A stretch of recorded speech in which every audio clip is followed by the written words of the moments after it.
So yeah, I'm Yonas Leguesse. I'm currently living in Greece, but I'm from Malta originally. So I'm from ENISA.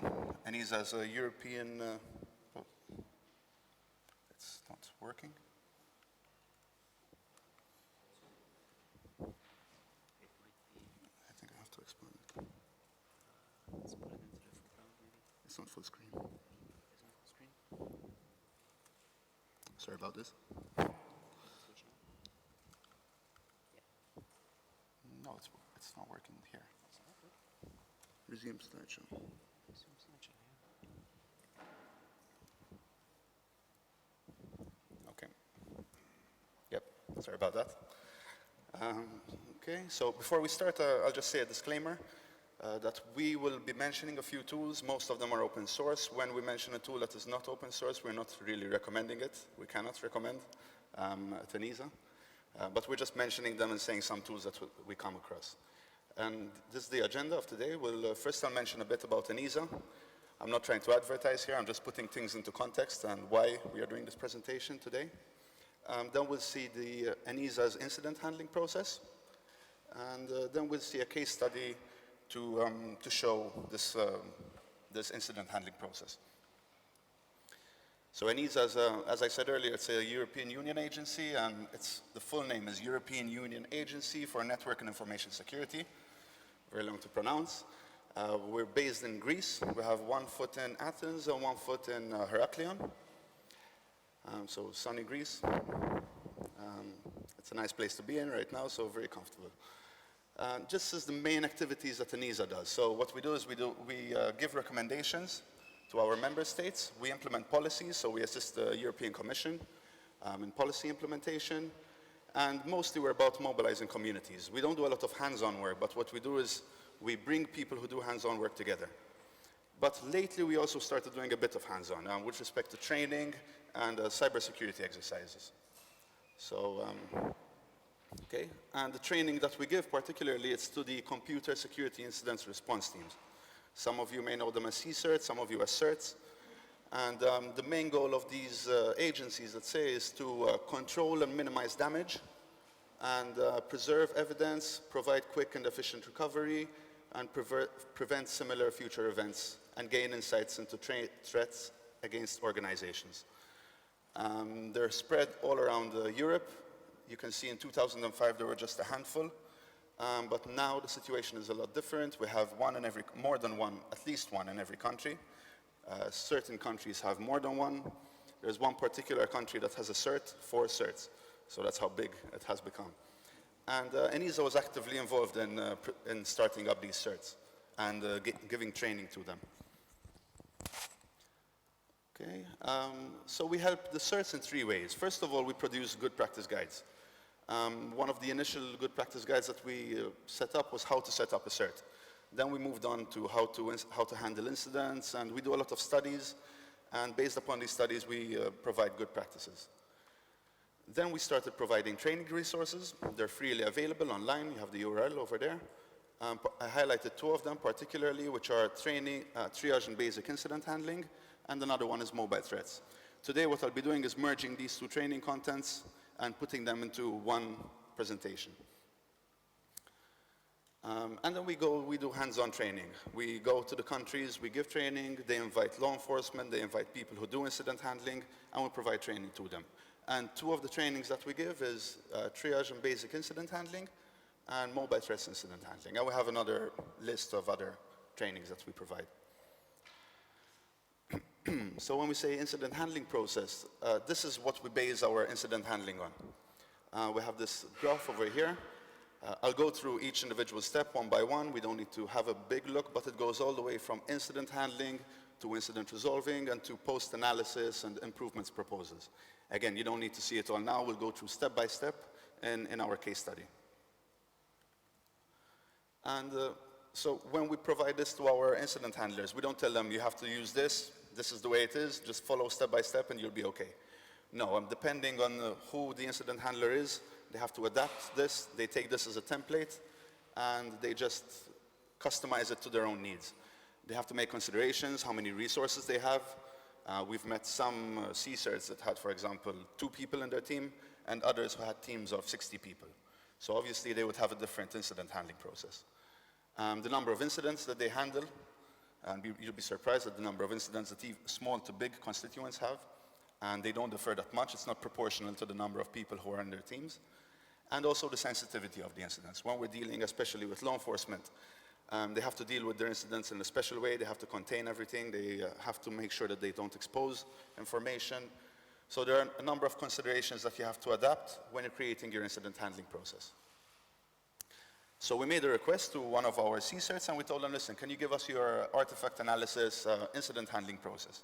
And they gave us this. I don't expect you to read it, but it's very much based on the one that we gave them. And what's interesting is that for each step, they gave us the tools. So we have the beginning, and they have tools specifically for this part, for the triage. Then we have tools for the actual manual analysis. They listed all their tools. What was funny is that we told them, okay, what do you do when it comes to mobile? And their answer was, like, they just shrugged and said, we don't do anything, because they don't have skills, they don't have tools, and they don't have knowledge. So that's where we went in and we helped them a bit, and we told them some tools that are freely available. We usually tell them it's up to them to go and look for commercial tools, but we usually show them the capability of the tools. Okay. Okay. So within each step of the process, what we recommend is to produce a workflow. So to get from one step to another, what we do is we tell them, listen, make a workflow, or even just a list of advice on how to get from one step to another. And this will give the whole flow of the bigger picture an easier flow, how to get from one point to another, what tools to use, and you get a big picture of how to handle an incident. Okay, and as you keep getting more and more artifacts, you keep getting more malware, you keep getting more incidents, the more you receive, the more you become, let's say, used to it, the more you see the best practices, you see shortcuts, what tools you could use, and you improve your system more and more. Okay, so today, it's quite a vast topic. Usually we give all this in like 1.5 day training. So today I had to shrink everything, and I thought the best way to do this would be to go through a case study. We had one particular case where a member state, they didn't have any experience in mobile, and they just gave us an APK. They told us, listen, this is circulating in our constituency. It's ransomware. It seems to be quite dangerous, and we need some help. So we went in there and we adapted this incident handling process, and with some tools that we use, some freely available tools. I'm not going to mention any countries. I'm not going to mention any, let's say, teams. So for this case study, we're going to pretend that we're a company called Acme, and we're just the IT department within this company called Acme. So the incident started. In this case, the incident started that the manager came up to us and he said, listen, my device is locked. I cannot use it. He starts shouting at the IT manager. He doesn't care what happened. He just needs his mobile to work again, and he needs his data again. And this is what he was presented on his device. So you can clearly see that it's ransomware. And it's asking him for, it seems to be targeted as well, because it's Dear Acme Director. And it's telling him, your device has been encrypted. Give us $10,000 in Bitcoins, and we will unlock your device. And the device is unusable, because it keeps prompting up the message, just like normal ransomware. Okay, so as incident handlers, now we need to register this event. Okay, it's always best to have a ticketing system. We just mentioned the date, the title of the incident. It gives an automatic ticket ID, so we can refer to it in the future, and some basic information. That's when we move on to triage. Triage comes from a French medical term, so it's a situation where you have limited resources and you have to decide on priorities and your actions based on the severity. So in this particular case, we're dealing with ransomware. We could prioritize it as high, because it's of the director, and he cannot use his device, and he's very angry. And we assign it to a team member that's more suitable, let's say one who has skills in mobile incident handling. In this case, we have John Smith. Okay, and as soon as we started, we didn't do any technical work yet, but it's important that we start reporting everything. So it could be in the incident handling system. In this case, we just use a Word document, but it's always better to automate everything, to have a system where you can put in all the information. So you say, who's the assignee of this incident? what type of incident is this? It's malware, ransomware, and just an overview of what the event is. And then we move on to the incident resolving, which is the actual longest part. It's the main part of the incident handling process. So the resolving, it's not a single step, it's a cycle. You usually you start with the data analysis, you go to resolution research, sometimes you have to go back to the data analysis. It's not a step-by-step process, it's a cycle. And it's the longest phase, and hopefully it will lead to a solution.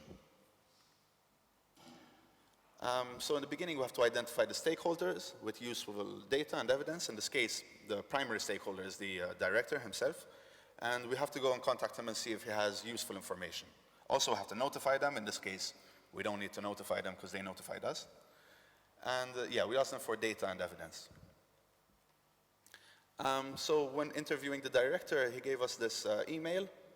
We customized this a bit, but he said he received a spear phishing email that was directed to him, and he said it was from the IT department, and they said, listen, we have an update on your mobile device, download this application, and we will install your application. And it was customized, it was from their IT department, and they convinced him just by using the spear phishing, they convinced him to install this APK. Okay, so we get as much information as we can, we take the device, we take the OS number that it's running, and just the method of infection. We take some information. So as we're going on, we're constantly filling up information in our incident report. Okay, now we come to the resolution research. Usually there should be a brainstorming session with everyone involved. Okay, they decided not to pay the ransom. It might seem obvious to most of the people here, but you'd be surprised. We had reports that certain countries were actually, the police were actually recommending people to pay the ransom because it's not worth investigating. So the ransom was like 20 euro or something, and they were just telling the people, if you want your data back, pay it. Then there were some other services where there was one particular service where you could send them your encrypted data, they would decrypt it and send it back. I don't know who would be willing to do that, but anyway, there were these kind of services as well. So in this case, we have the malware. We're lucky. We have the malware to analyze because we have the email, we managed to download the APK, so we can understand it, we can try to reverse the operations, and we can hopefully restore the device. And in the meantime, we need to isolate the device, just in case it's constantly stealing data. We need to make sure that it's not, remove the network, remove any network, remove maybe the SIM card. There are certain procedures that we usually recommend, but this is a whole other topic over here. So now what we're going to do is basic static analysis, dynamic analysis, and what I like to call hybrid automated tools. Some people may have other names for them. I like to call them this because I see them that they're an automated way of doing static and dynamic analysis. Okay. For this particular case, we started off with automated hybrid analysis. We moved on to dynamic analysis, then we did static analysis, and then we did eradication and recovery. So for automated hybrid analysis, we use not open source, but rather online tools. There was one called Sandroid. There are very similar ones. Androbis, I think there's someone from Androbis over here. TraceDroid, I met someone yesterday from TraceDroid. Mobile Sandbox. So we particularly use this one, not because it's a preference, we used it because the malware was already uploaded there, so we could just view the report that was already uploaded. We just took the MD5, made a search online, and found the malware was already over there. Oh, we have a disclaimer over here. You have to be careful when using these tools. A lot of them are online, and the reports that you generate are online. So especially if it's a targeted attack, like in our case, maybe you don't want to divulge some personal information that might be on the malware itself, especially if it's targeted. For example, find the email address of Acme employees. Maybe you don't want to expose this kind of information. Okay, so now I was going to do a video, but instead I did a number of screenshots. This step is just showing the information that was generated by the tool. So in this case, we didn't upload to Sandroid, we just searched and we found this information. The package name was org.simplelocker. Maybe some of you are familiar with SimpleLocker. It was quite a popular piece of ransomware. What was special about, different about this was that it was actually encrypting your device. It was encrypting your SD card.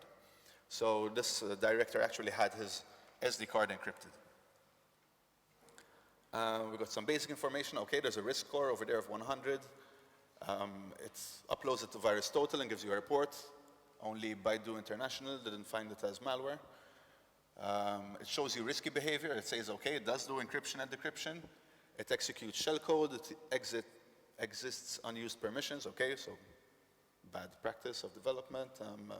Gets the unique device ID, so it's getting information about the user. It gets the EMA, GSM, some other information, and it also says it utilizes Java reflection. I'm just going to skim through. This is just analysis. At the end, we'll see the report. Here it lists your permissions. It shows the activities, services, broadcast receivers, the IP distribution, what IPs it tried to contact, so you get a better understanding of the situation. Here, what's important is that one of the URLs is .onion, so it actually it's using the Tor network for anonymization, so that could be a bit of a headache for the investigators. And here you don't have the whole list, but it shows a whole list of reads. So just by looking at this report, you can tell that it's parsing your entire device, your entire SD card, and seeing all of the files that you contain. And what's more importantly is that it's also doing write. So after reading everything, it starts writing. And the write, what it's doing with write, it's encrypting your files. So here we have a confirmation that the director's device actually is encrypted. Or let's say semi-confirmation, because this will be run in a sandbox and it works in a sandbox environment. Some other useful information, in this case we're lucky, we see there are no SMSs, no calls, no data leak. Data leakage, I wouldn't count on that, but so you have some other information, sensitive APIs that were called. This is useful information to gather to use the static analysis later on, because you can say where, it shows you the classes where the calls were made, where the permissions were used as well. So this is all information that we should gather and put in our report. And it gives you a screenshot. In this case, I faked it because I didn't really upload it. I had to customize it not to show the actual malware. Okay, so in the report, we start generating the data. As we go on, we keep filling up the data in our report. And okay, so any useful information that we have to dump it in our report. Usually what happens is that we have to refer to it back either in the future within the same incident or when it comes to another incident. Okay, so for dynamic analysis, as I said before, we're going to use the basic tools. We're not going to use any, let's say, commercial tools. In this case, we use Droidbox, which is what many open source tools use out there. Later, we'll see Ananas, if I'm not mistaken. So that could be an option as well. Basic ADB logcat, just connect the device and see the logs of through ADB. You can take the network connection using TCP dump, and you can hopefully develop some custom tools. That's what we recommend. You can also buy commercial tools. In this case, we use Droidbox. I'm sure most of you know Droidbox, so no need to explain it. So in this case, yeah, we started the emulator. We created an SD card just to simulate as much as possible the device of the manager, because his device had an SD card and we needed to upload some photos to make sure that it was actually encrypting them. Okay, so we started Droidbox, we uploaded the application, and as you can see, it gets the same warning as the manager. This is a good sign because it shows to us that most probably you can do most of the work on the emulator rather than working on the actual device. This can help us a lot in testing, just to make sure we don't damage anything for the director. So as you can see over here, we have just 474 logs, but as the analysis continues, it does 9,500 log entries.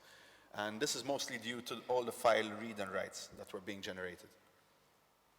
At the end, Droidbox will give you a report. And if you scroll through the report that it generated, you can actually see all of the read and writes, read operations and the write operations. Here we have a demo picture that was encrypted, so we can go and analyze the picture, see if it was encrypted. If we try to decrypt it, we work on that picture, because if it works on that, then hopefully it will work on all of the other files that were encrypted. And also it generates some other useful information. I'm sure most of you have tried Droidbox, yeah, but here it just gives you an indication with the activity tree. You can see the actual file writes, the file reads, There's also network connection, so I have to look into that as well. And what's nice about Droidbox, it actually doesn't do it anymore, but we modified it a bit to give you a JSON object at the end. And what's useful is that you can integrate this JSON object and use it within your analysis. I'm pretty sure Now Secure used this, but anyway. So, and yeah, then you can just generate your own tools that parse these, or you can just open it in Mozilla and see all the information that was generated by Droidbox. Okay, so we just carry on giving the incident reports. We just carry on populating the information we have. It's important to put useful information, not to just dump information just for the case of dumping it. But if we're not sure if the information is useful, then we should dump it anyway. Okay. Now for static analysis, we're going to use standard tools. We have APK tool. I'm sure most of you have used it. Dex2Jar we're going to use in this case, and JDGUI, just because it's easier to present JDGUI than the actual command line. But there are a whole bunch of other tools that you could use. I mean, AndroGuard is the popular one. There's, yesterday we heard of Ngerify instead of Dex2Jar, I think. There are other Java decompilers, Jeb, JAD, or as we said earlier, you can create your own custom tools, as yesterday we saw in command line foo. Okay. We started off by checking the manifest. We usually tell them to start off with the manifest, because just like Android uses the manifest to understand the application, as incident handlers, I think it's quite important to analyze the manifest to understand what the application is doing. So we started off from the manifest. We used APK tool to get this, easy step. But most importantly, when it came to the static analysis, we were very lucky that it was not obfuscated. So it made things a lot easier. Not just it was not obfuscated, it was written quite nicely when it came to the names of the classes. We had one particular class that was AES crypt. What's most importantly is that it told us it was using AES, CBC, and PKCS 7 padding. So that's quite useful information. What's more even nicer than that, this was a eureka moment. Everyone was really satisfied when they saw this. So this is not a joke, this is the actual artifact. So this is the one that we actually handled. So we're very lucky that the key was hard-coded. A lot of useful information there was in this. So he showed us how he encrypted as well. Again, all he needed to do was obfuscate, but good for us. He showed us what he was encrypting, so he wasn't encrypting anything. Even here, I mean, he could have just used a different name for the cipher password, but he actually called it cipher password. So even when doing the automated analysis, this could be very useful, because, I mean, if you just dump it in an automated analysis tool and you see cipher password, JN, blah, blah, blah, it's quite some useful information. We could also see that he was getting our MA.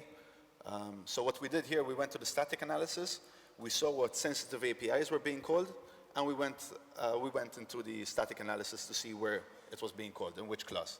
We found one particular class that was utils, and yeah, here he was getting the model, getting the MA, getting all sorts of device information. Here we can see the getMA method, okay? But this was the holy grail. This was what we were looking for. He actually gave us a method to show us how to decrypt it.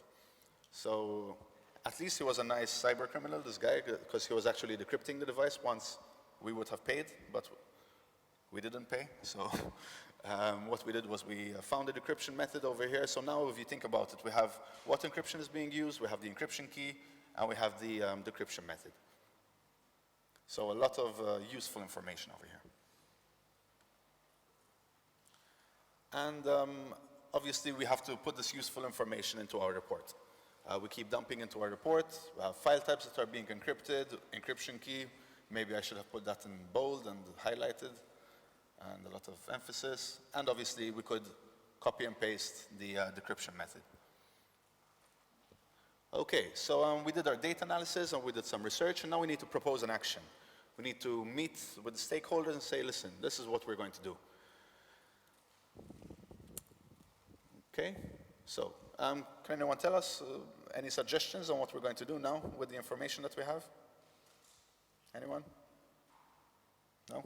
Okay, so I'll tell you. So obviously we have the encryption information, we have the decryption key. So what we're going to do is we're going to use this encryption information to recover our data. First of all, we need to uninstall the ransomware because it keeps prompting up. I'll cheat a bit in this, but I'll tell you later on. The above will be tested on an emulator or on a test device. Obviously, we don't want to go immediately testing on the device of our director or whoever the constituent is. So we can try to simulate as much as possible on our emulator. Maybe if there's budget, you can buy a device that's similar to the director's, try and infect it, and work on that. Don't work on the live artifact. So we installed it on the emulator. Here's where I said we cheated a bit. What we did was we used ADB shell. We're lucky ADB was enabled. If it was not enabled, we had to use an alternative method. But in this case, ADB was enabled. We managed to find the package name of, it was org simple locker, quite identicative. And we used ADB uninstall to remove it. So ADB uninstall and it was removed. But this doesn't solve anything. I mean, the files were still encrypted. When you do uninstall, it's not nice enough to decrypt your files. Only if he was nice enough. But he was nice enough to give us enough information, I would say. Okay, so the action proposed, we need to meet with everyone involved and tell them what we're going to do. We tell them, listen, the uninstallation works. For the decryption, we're going to parse all the .enc files, because we saw that when encrypting the files, it was giving the extension .enc. We're going to decrypt them using the decryption method that was given to us. We'll work on the copy of the files, so we'll keep even the encrypted files. We want to keep them just in case the decryption doesn't work and we don't want to damage even more. And again, we're going to test on the emulator or on the test device. So we just created a simple Android application. We put the information that we got from the other application, so very simple it was. Just, I mean, this was done in 1 minute. Copy and paste all of it. Maybe there were some problems with the, when we used the JD GUI, it didn't exactly decompile everything as line by line, but it took maybe 1 or 2 seconds, and it was quite straightforward in this case. Okay, and then we just did a little method that parses the device, parses the SD card, and gets all the .enc files. Okay, here we can see on the emulator that the file was in fact encrypted. So we're going to test now the, let's say, simple locker removal tool. We're going to test it on the emulator. When we just run decrypt, which parses all the files and runs the emulator, we get the demo picture, always keeping the encrypted file over there. Maybe it would have been more useful, in fact, to send it over the network to another device. But anyway, in this case, we did it quick resolution. We just put a copy of the decrypted file on the SD card itself. We downloaded the file. Someone asked us, can't you just rename the file to .jpeg, remove the ENC? No, obviously, it doesn't work. And the file it opened, it worked. We got the image back. So this was good news for us. We couldn't just go and do this on the director's device. We had to go, ask for his permission. We had to sign an approval to show that, listen, something might go wrong. We cannot guarantee that 100% is going to be safe, but we did all the due diligence and it seems to be okay. Okay, once we run this tool on the director's device, we just make sure we analyze the device a bit, make sure that there's no other traces, no other files that were dropped, nothing that's suspicious. We ask him to ensure that all of his files are there, restored. Simple procedure. And at the end, we have the director who's happy. He has his device back. He can go back to the office, and now we have to go back to work to report everything, to say we still have work to do as incident handlers. It's not over there. Okay, so we didn't just do the recovery and that's it. Obviously, we need to document everything.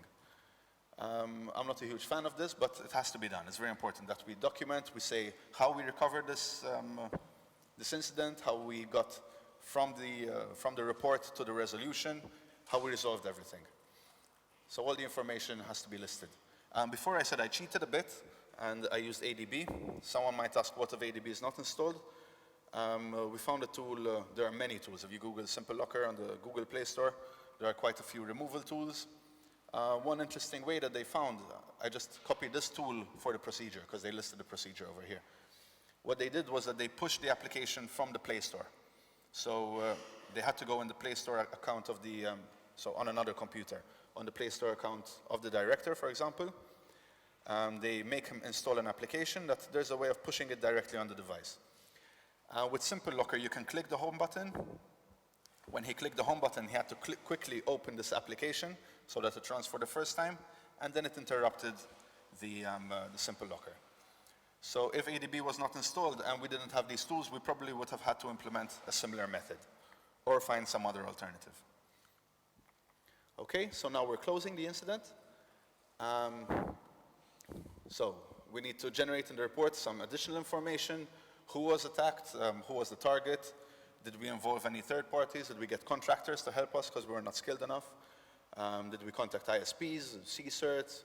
A short description of the incident, the results of your work, whether it was resolved or not at the end of the day, your main findings and recommendations.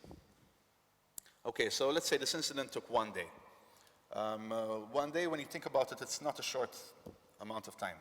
When you see the amount of incidents or occurrences that the CERTs are receiving, for example, if you spend 1 day on each one, you're not going to manage.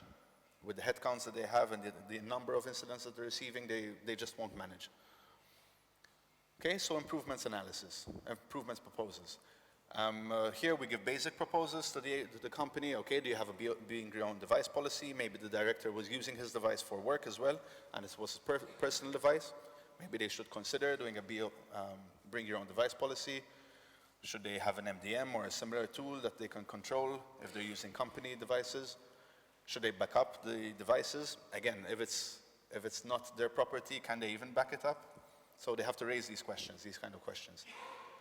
It's obviously, in this case, it's proof why we shouldn't allow untrusted applications, so unofficial applications that are not from the Play Store and not trusted. We need to train our incident handlers. In this case, they had no knowledge of mobile incident handling, so they would have had trouble dealing with this incident. Prevent similar events by organizing awareness-raising campaigns, update the latest OS and these usual technical stuff. Okay, and also in this case, the attack was targeted. So it might be a good idea to forward the information to law enforcement and see if they need to go into further details, if they need to investigate from their part. And should we forward this information to other CERTs, in this case, in the case of CERTs?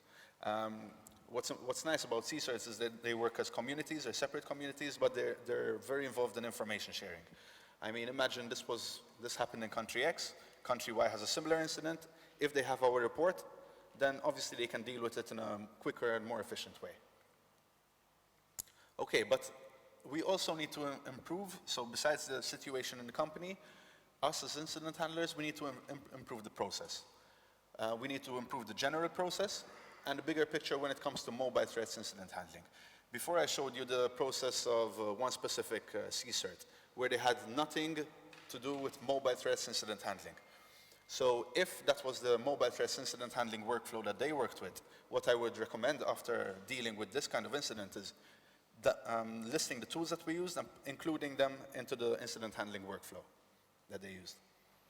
Okay, so we need to include the tools, the recovery tool that we worked with.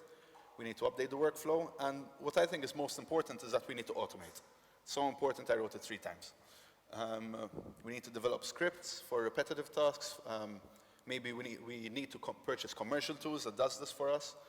The important at the end of the day is we need to reduce the time at which we respond to an incident and at which we resolve an incident. So as much as we can automate, we need to automate. Yeah, and also probably after this incident, this would be a good time to ask for more resources and more training and more money at the end of the day. So what would be an ideal scenario in this kind of case? We said about automation before. Well, ideally, what would have happened in the beginning is we would have had a tool. We uploaded our APK.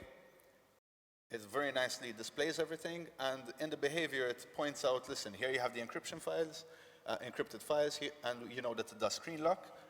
But useful information you have the encryption key, decryption method, and some other information. Obviously, as was mentioned yesterday by Now Secure, at the end of the day, you always need human intervention. But I believe that as much as we can, we should automate, especially when it comes to incident handling. Okay, there are similar tools. I mean, we saw Android and these kind of tools that initially they gave us quite a lot of useful information, Sandroid in this case. It gave us quite a lot of information to start off with. But the more we can improve on these tools, the more we can work on them and develop tools that will give us useful and actionable information. That's most important, not just dumping information and saying, okay, now you sift through it. If we can be provided with actionable information in an automated manner, that would be the ideal scenario. Okay, and let's say in this scenario, can anyone imagine what happened 1 year later to this company? Anyone? No? Well, another executive got a similar ransomware. And, but in this case, we were very lucky. We had our ticketing system. Well, not we, the incident handlers. They just typed RA. They were lucky enough that it automatically figured out that we were talking about ransomware from Android. And thanks to our incident handling report, we have all of the procedures that we need to take. And we reduced the incident handling, the incident duration from 1 day to 30 minutes. Just because we had all the information available. Okay, so I'll just repeat. Our requirements are that we need to improve the process, we need to increase automation, and we need to improve our tools that are available. And keep them up to date, most importantly. And at the end of the day, we need to reduce response and resolution time. That's our ultimate goal as incident handlers. Okay? Any questions?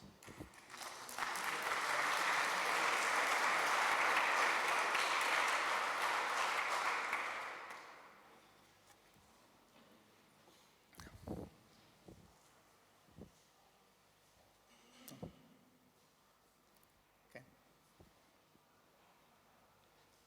Thank you.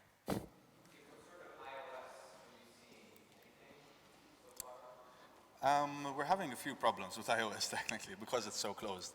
To be honest, when we go to our CERTs and tell them what are you doing about mobile, we often get the response that we're not doing much because there's not much knowledge out there.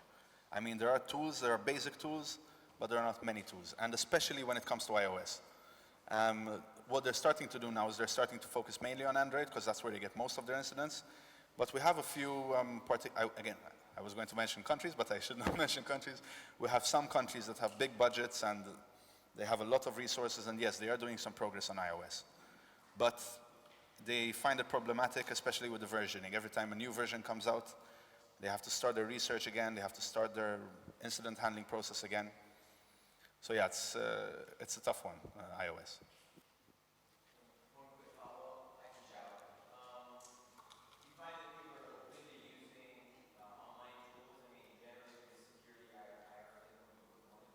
No.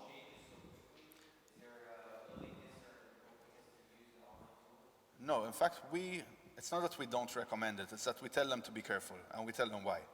And what we recommend is that if they have the resources, that they develop similar tools of their own internally that run, or they purchase tools. So ideally, they wouldn't have online tools.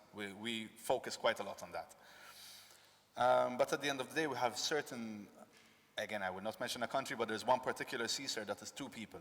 They have two people in their team, and they are quite older, they're more procedural now, so they don't have any tools at all. So sometimes when they're desperate, they have no other option. They have no resources, they have no money, and they have to handle incidents. So they work with what they can. We try to help them as much as possible. We go in there, we teach them. But I mean, if they are 2, they don't just have mobile incidents. They have many other incidents.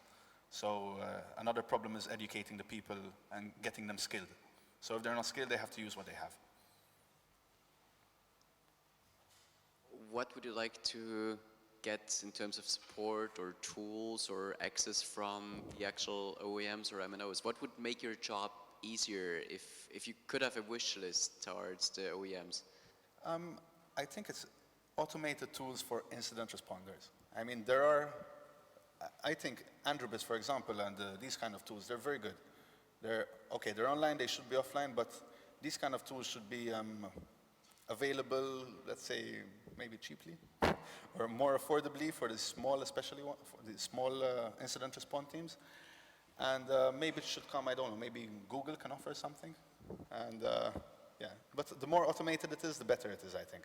Because, okay, it's interesting to do what we did over here. We went deep diving, we saw static analysis, we did human intervention, but at the end of the day, for incident handlers, automation is the primary priority. They cannot handle all of the incidents. They cannot do what we did over here. This was a one-off, or critical information. Yeah. But when we're dealing with, I don't know, 100 incidents a day, you cannot really do this. So automation is the primary wish list, let's say. And many of those instances happen at larger enterprises because they're prepared to even collect incidents, I assume. What is your experience with incidents happening to individual users? Do they even begin to report? Yes, and that's what CERTs are there for, actually. The initial, so CERTs, they deal with, their constituents are, okay, companies that are involved in sensitive security, but also the people. Every country has their own CERT, national CERT, and the idea, it started off back in the States. And the initial idea was to be the call center of the internet. That's how they defined a CERT, a CERT in that case. So yes, we have people who, the CERT have their website where you can report stuff, and they do get one-off reports where people say, I have been infected. And they do actually help them where they can, if it's a small country. Yeah. But sometimes when they have reports like this, what's very useful is that they just need to search for the incident and forward it even to the person. Maybe not the technical part, the relevant parts on what to do. So that's the job of the CERT at the end of the day. Are the numbers rising? Numbers of individual reports? Yes, the number of reports are rising, but the ability of the CERTs to handle them, unfortunately, are not rising as quickly. They're getting quite a lot of malware that's from mobile devices, and unfortunately, I have visited countries and I asked them specifically, what do you do with mobile incidents? And they say, we have no skills, we have no tools, and sometimes we have no time. I'm not saying all of them, but specific ones. So they are getting quite a lot of malware out there. Other questions? Okay. Then maybe the final one from my side. Okay. I know it's very hard to predict the future, but what do you think, with all the developments that we saw in the last 2 days and just also in reports in the last few months on countermeasures being built into platforms, security being one of the prime focus areas of newer versions of operating system releases, do you think that your job is going to get easier, or is the big wave still to come? No, I think incidents. It will get easier. I'll mention, I was discussing this in fact with someone yesterday. One particular case that used to be found a lot, especially with mobile, was SMS, premium rate number billing, which is when you install an application and it sends SMSs for you in the background, and it donates money to the charity of cybercriminal. And Google put some countermeasures now in Android to counter this, and they saw a drop in this kind of attacks, which it was a sign of relief for incident handlers. So yes, these kind of improvements are critical, because on one part, I would see it in two phases. You have the prevention, but at the end of the day, we're still going to have incidents. So as much as we can prevent, we prevent. It would make the life of incident handlers easier, but we need to accept the fact that they're always going to get through. But yes, if we can minimize as much as possible, that's what we should do. Yeah. Then, let's thank you again. Okay, thank you.